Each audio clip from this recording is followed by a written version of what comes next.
Yo, what's popping man, Big Bongo TV. Welcome once again kwenye the BIG story, nikimaanisha zile trending story ambazo zinatokea hapa Bongo baka mbele. Sasa kuna hii ambayo ni fresh kubwa kuliko. Leo bwana, historia mpya inaandikwa kwenye game ya Bongo Flava, na ni baada ya msanii chipukizi Pipi Jojo ambaye ameingia rasmi kwenye headlines baada ya kutambulishwa kama mwanachama mpya wa lebo ya The African Princess ambayo ipo chini ya Nandy, the Queen of Bongo Flava.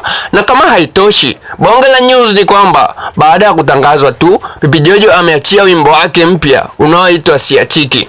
I think hii itawabamba sana wale ving'ang'anizi. Okay, wimbo huu tayari unaleta mtikisiko huko mtandaoni. Mashabiki wanauita fresh sound ya kizazi kipya. Beat yake, melodi yake na energy ya Pipi Jojo inaonyesha wazi huyu sio msanii wa kawaida tu. Huyu amekuja kuchukua nafasi yake kwenye industry.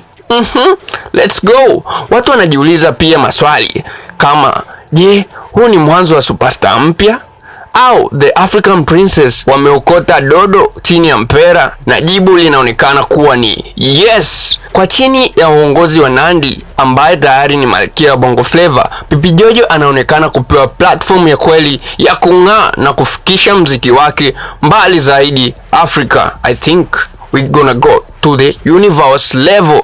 Siachiki sio tu wimbo, ni statement ya kuingia rasmi kwenye game.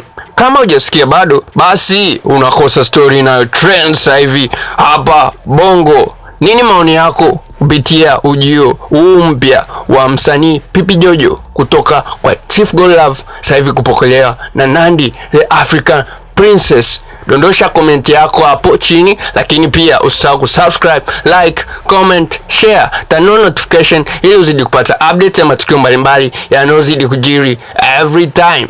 I'm out.